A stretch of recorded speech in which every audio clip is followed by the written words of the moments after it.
유비현덕 연대기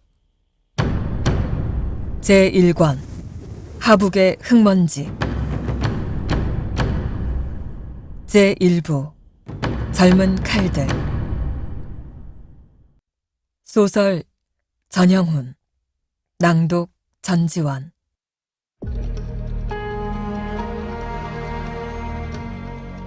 제9장 환수도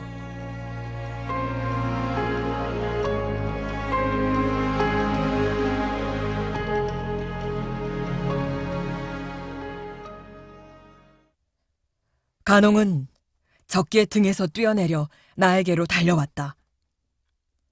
죽으려고 작정을 했구만. 혼자서 여길 들어오다니. 간홍은 나를 보자마자 화난 목소리로 소리쳤다. 조금만 늦었으면 그렇게 될 뻔했다, 헌화. 나는 간홍을 향해 웃어 보인 뒤 장비의 부축을 받아 좁은 골목길을 벗어났다. 큰 길로 나와 입구 쪽을 바라보자 수십여 명의 장가 사내들이 무릎을 꿇은 채로 한 곳에 모여있는 모습이 눈에 들어왔다. 말에 오른 동인단의 단원들이 한 손에 창을 든 채로 그들을 애워싸고 있었고 나머지 단원들은 골목들을 뒤져서 숨어있는 잔당들을 끌어내고 있었다. 현덕은 무사하다!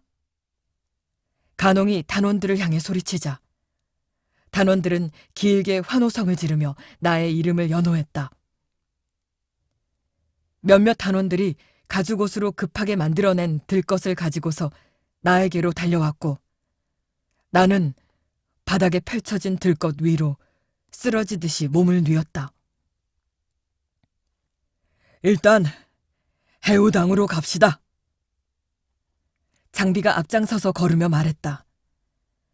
나는 들것에 실려서 도장주의 집무실인 해우당으로 향했다. 해우당은 푸죽간 거리의 가장 안쪽에 자리 잡은 거대한 저택 안에 있었다.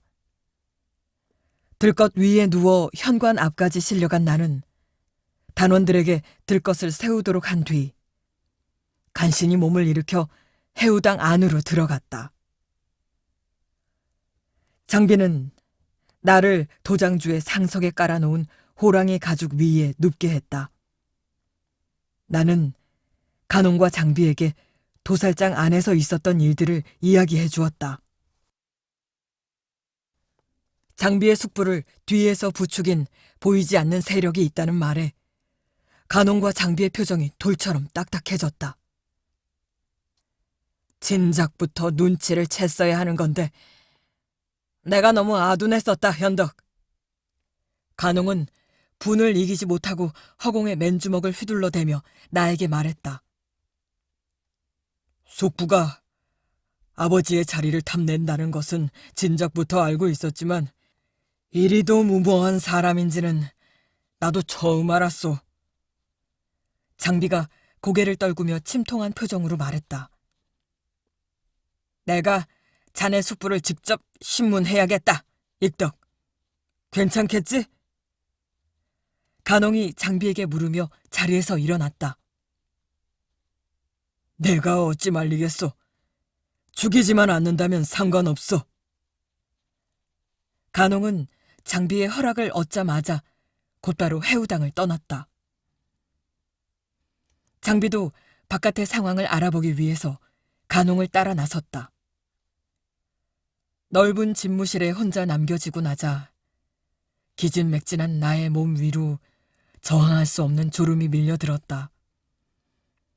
온 몸에 힘을 풀고 졸음이 나를 집어삼키도록 가만히 내버려 두고 나자 무거워진 눈꺼풀이 스르르 감기면서 온 세상이 순식간에 절벽 같은 어둠 속으로 가라앉았다. 알아냈다, 현덕! 나는 간홍의 목소리에 놀라 잠에서 깨어났다. 잠이 덜 깬 눈으로 올려다보니 두 손에 피를 잔뜩 묻힌 간홍이 나를 내려다보고 있었고 간홍의 옆에는 장비가 팔짱을 낀 채 가만히 서 있었다. 간홍은 내가 구타를 당했던 바로 그 도살장으로 장비의 숙부를 끌고 가서 밤새 신문을 한 모양이었다. 간홍은 내가 알고 있는 사람 중에서 그런 종류의 일을 가장 능숙하게 처리할 줄 아는 사내였다. 아마도 장비의 숙부는 오래 버티지 못하고 입을 열었을 것이었고 그의 말에 거짓은 들어있지 않을 것이 분명했다. 지가와 노가 두 가문이다. 간홍은 웃음기 없는 얼굴로 조용히 말했다. 우리가 그 정도로 대단한 거물들인 줄은 미처 몰랐구나, 헌화. 나는 부은 눈으로 간홍을 올려다보며 그렇게 대답했다. 지씨 가문과 노씨 가문은 탁군의 여러 토호 가문들 가운데에서도 세력이 가장 막강한 가문으로 손꼽히고 있었다. 그들은 막대한 재산을 바탕으로 수백 명 규모의 사병단을 운용하고 있었고 그 사병들을 부려서 힘없는 백성들의 땅을 빼앗는 일로 거대한 부를 축적해왔다. 아마도 그들은 탁현의 한가운데를 차지하고 있는 동인단을 제거한 다음 힘의 공백 상태에 놓인 탁현의 여러 토지들을 수월하게 겸병할 생각으로 도장주를 유혹해서 동인단에 대한 도발을 부추긴 것이 틀림없어 보였다. 우리 힘만으로 어떻게 해볼 만한 상대가 아니긴 하지. 간홍이 고개를 끄덕이며 대답했다. 이제 곧바로 전쟁이 시작되겠군. 일이 이 지경까지 와버렸으니 그들도 더 이상 숨어있지만은 않을 걸세, 헌화. 내가 그렇게 말하며 기나긴 한숨을 내쉬자 우리들의 대화를 가만히 듣고만 있던 장비가 불쑥 입을 열었다. 이건 동인단만의 문제가 아니라 우리 도화촌의 문제이기도 합니다. 그놈들은 정의롭지 못한 일에 도화촌을 끌어들여 우리 형제들의 이름을 더럽히고 말았소. 나는 이 일을 도저히 묵고할 수 없소이다. 나는 동인단과 힘을 합쳐서 그놈들이 가루가 될 때까지 싸우겠소. 책간 놈들이 가병을 수백 명이 아니라 수천 명을 가지고 있다 한들 우리 장가의 포종들에게는 한 주먹거리도 안 되는 조무래기들일 뿐이요. 장비의 우렁찬 목소리가 넓은 해우당 안을 가득 채웠다. 나는 자리에서 일어나 두 손을 모으고 장비에게 고마움을 표했다. 도화촌이 우리에게 힘을 보태준다면 우리 동인단이 두려울 것이 무엇이겠습니까, 도장주? 장비는 거대한 손을 내밀어 나의 두 손을 잡으며 대답했다. 이제부터 유단장을 형님이라 부르겠소. 앞으로는 이 장비 익덕을 아우처럼 허물없이 대해주시오, 현덕 형님. 나는 장비의 말투와 표정에서 그의 진심을 느낄 수 있었다. 나를 형님으로 대해주겠다니 내 어찌 사양할 수 있겠어. 다만 내가 도화촌의 도장주를 아우라 부르기는 민망하니 앞으로도 나는 장대인을 도장주라 부르겠어. 나의 대답에 장비는 호탕한 웃음을 터뜨리며 말했다. 호칭이야, 형님 편할 대로 하시지요. 오늘은 너무 늦었으니 하룻밤 주무시고 내일 떠나시오, 현덕 형님. 장비는 나를 부축해서 해우당의 귀빈실로 데려갔고 나는 침상에 눕자마자 정신을 잃고서 또다시 바닥이 없는 깊은 잠 속으로 가라앉아 버렸다. 다음 날 오후 나는 장비와 포정들의 배웅을 받으며 도화촌을 떠났다. 도장의 입구에는 장비가 준비해 놓은 마차와 수레들이 줄지어 서 있었다. 장비는 몸이 성치 않은 나를 위해서 4마리의 말이 끄는 값비싼 마차를 내주었고, 갓 도축한 돼지고기를 2대 우마차 위에 산더미처럼 쌓아놓았다. 봄이 오고 복숭아 꽃이 피거든 다시 이곳을 찾아주시오. 해우당 뒤편의 도원에서 술이나 한잔 나눕시다. 나는 아쉬워하는 장비를 뒤로 하고 마차에 올라 푸죽간 거리를 떠났다. 나는 덜컹거리는 마차에 몸을 맡긴 채 나를 위해 남아있던 20명의 단원들과 함께 집으로 돌아가는 반나절의 짧은 여행길에 올랐다. 나는 마차 위에서 줄곧 지씨와 노씨, 2 가문에 대해서 생각했다. 도화촌의 손을 빌려서 동인단을 제거하는 데 실패했으니 이제는 그들이 직접 나설 차례였다. 한 가지 다행스러운 것은 그들이 태수와 같은 지방관들의 힘을 빌리기는 어려울 것이라는 사실이었다. 새로이 탁현령으로 부임해온 공손차는 나와 함께 노식 스승님 밑에서 학문을 배웠던 동문이었다. 공손찬 사형은 제국의 동북쪽 최전방인 요동에서 선비족들과 격전을 벌여왔던 용맹한 무관이었다. 공손찬 사형은 중앙정계에 후견인을 두고 있는 유력 인사는 아니었지만 그가 쌓아온 무장으로서의 존재감은 낙양에서 온 지방관들이 섣부르게 무시할 수 없을 정도로 가벼운 것은 아니라는 것이 나의 판단이었다. 이번 참에 다시 한번 사형을 찾아가 봐야겠군. 나는 벌판 너머로 우뚝 솟은 눈 덮인 겨울산을 올려다보며 머릿속으로 잠시 공손찬 사형과의 추억들을 더듬어 보았다. 마침내 내가 탄 마차가 누상촌에 도착했을 때 나는 마을 어귀에 서 있는 중년의 여인 한 명을 발견할 수 있었다. 나는 그 여인이 어머니라는 것을 한눈에 알아볼 수 있었다.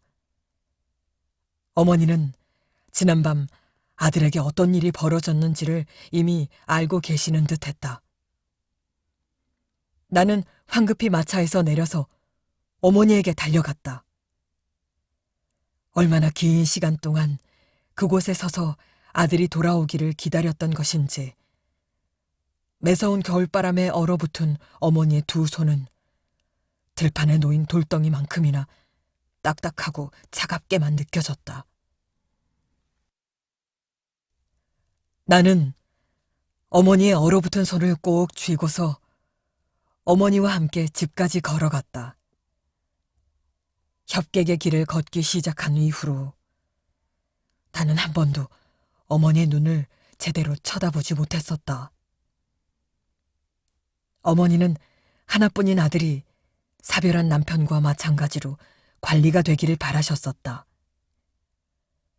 어려운 집안 형편에도 불구하고 나를 노식 스승님에게 보내셨던 것도 그러한 이유 때문이었다.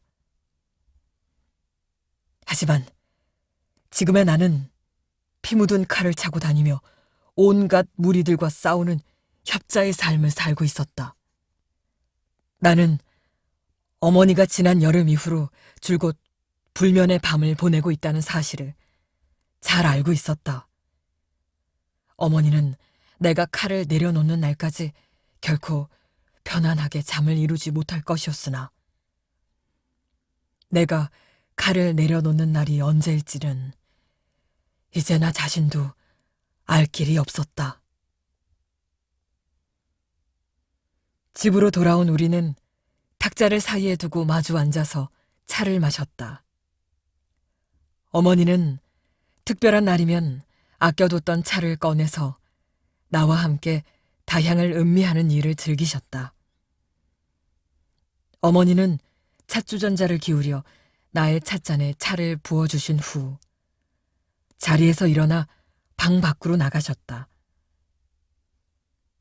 잠시 후 다시 방으로 돌아오셨을 때 어머니의 손에는 긴 칼 한 자루가 들려 있었다. 너에게 줄 것이 있단다. 나는 어머니가 들고 있는 칼이 어떤 물건인지를 한눈에 알아볼 수 있었다. 이건 외조부님이 어머니께 주신 칼이 아닙니까? 나는 의아한 표정으로 물었다. 그 칼은 어머니가 목함에 넣어서 당신의 방 깊숙한 곳에 보관해 오셨던 외날의 환수도였다. 너는 자랑스러운 내 아들이다, 현덕아. 어머니는 따뜻한 눈길로 나를 바라보시며 천천히 입을 열었다. 너는 내 앞에서 당당하지 못할 이유가 전혀 없단다. 이 어미는 네가 하고 있는 일들이 인과 의에 합치되는 떳떳한 일이라고 생각하고 있으니까 말이야. 어머니의 말이 끝나기도 전에 가슴 깊은 곳에서 뜨거운 기운이 울컥 솟구쳐 올라왔다. 갑작스레 눈시울이 붉어진 나는 황급히 숨을 멈추고 이를 악물면서 눈물을 흘리지 않으려 안간힘을 썼다. 이 칼은 네가 7살 되던 해에 네 외조부께서 나에게 선물로 주신 물건이란다. 남편을 잃고 혼자가 된 딸을 걱정하는 마음으로 마련해 주신 물건이었지. 잠자리에 드실 때마다 환수도가 든 목함을 머리맡에 놓아두는 것이 어머니의 오래된 습관이었다. 나는 그 칼이 어머니에게 어떤 의미인지를 잘 알고 있었기에 호기심 넘치던 어린 시절에도 외조부의 환수도에는 함부로 손을 대어본 적이 없었다. 그런 물건을 제가 받을 수는 없습니다, 어머니. 외조부님이 주신 것이니 어머니가 계속 가지고 계셔야죠. 어머니는 담담하게 웃으며 고개를 가로저으셨다. 나는 지금 네 외조부님이 나에게 이 칼을 주셨을 때와 똑같은 마음으로 너에게 이 칼을 주는 거란다. 이 어미가 네 곁에서 널 지켜줄 수는 없으니 이 칼을 나라고 생각하고 항상 몸에 지니고 있도록 하거라, 현덕아. 나는 상자에 손을 넣어서 외조부의 환수도를 집어들었다. 왼손으로 칼집을 벗겨내자 영롱한 광채가 뿜어져 나오는 외날의 도신이 모습을 드러냈다. 외조부의 환수도는 칼등이 우아한 곡선을 그리고 있어서 휘두르기 좋았고 칼끝이 예리해서 찌르기에도 적당해 보였다. 마음에 드니? 어머니는 칼을 들여다보는 나의 얼굴을 흐뭇하게 바라보며 물으셨다. 나는 자리에서 일어나 어머니에게 절을 올렸다. 제가 죽는 날까지 이 칼을 소중하게 간직하겠습니다, 어머니.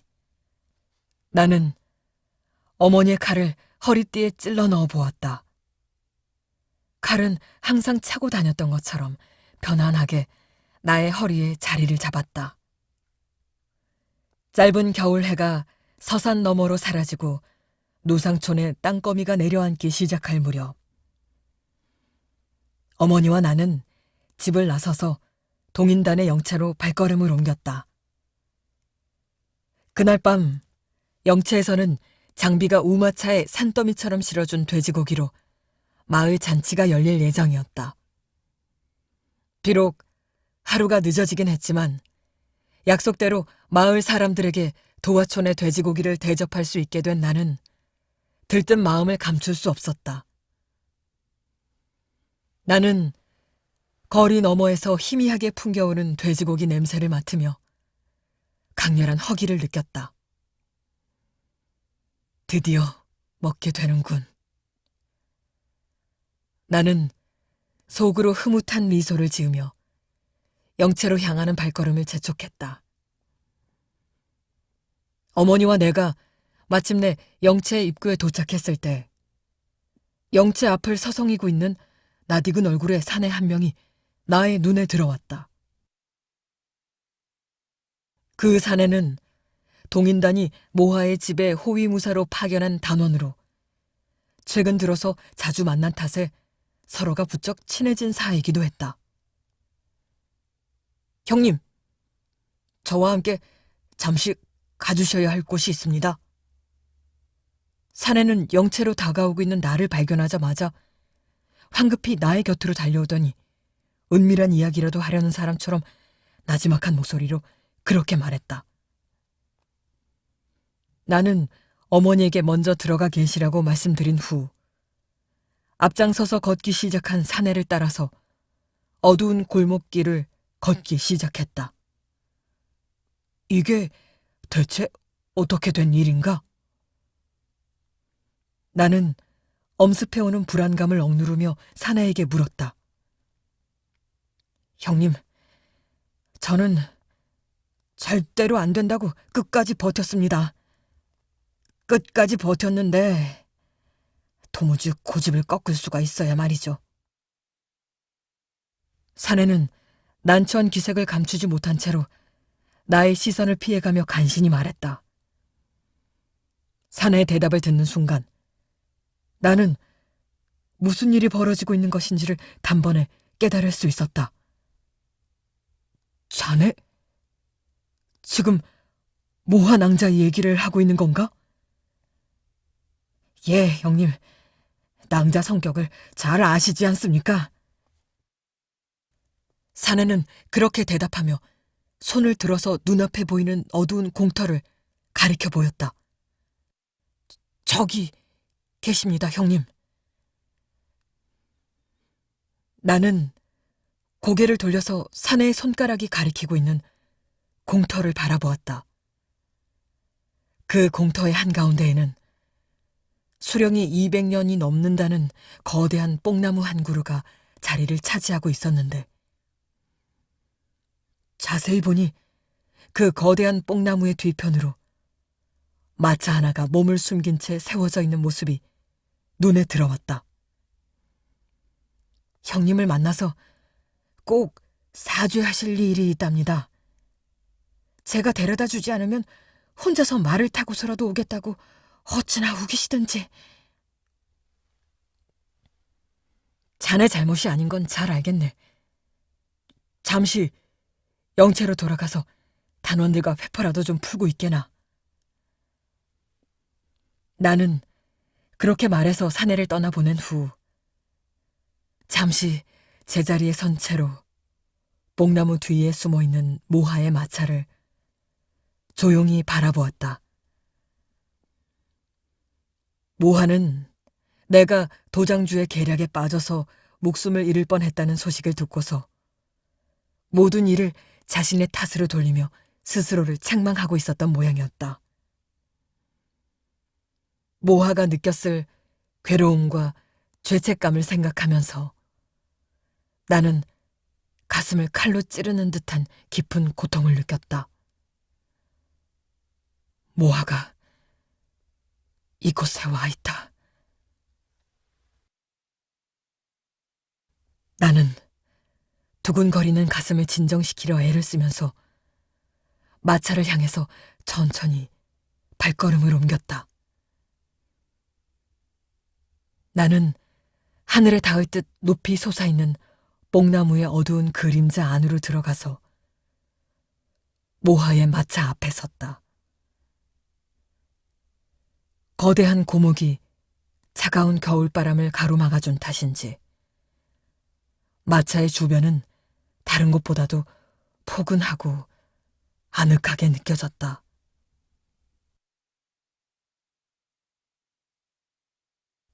모하 낭자. 나는 나지막한 목소리로 모하의 이름을 불러보았다.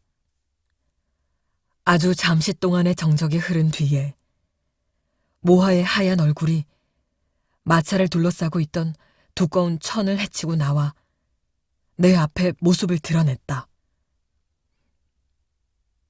모하 낭자. 나는 모하의 까만 눈동자를 들여다보며 다시 한번 모하의 이름을 불렀다. 공자님. 모하는 나의 시선을 피하지 않은 채로 나의 눈을 똑바로 응시했다. 겨울의 달빛처럼 청량하고 서늘한 모하의 눈빛이 내 가슴을 뚫고 들어와 나의 마음을 휘저어 놓고 있었다.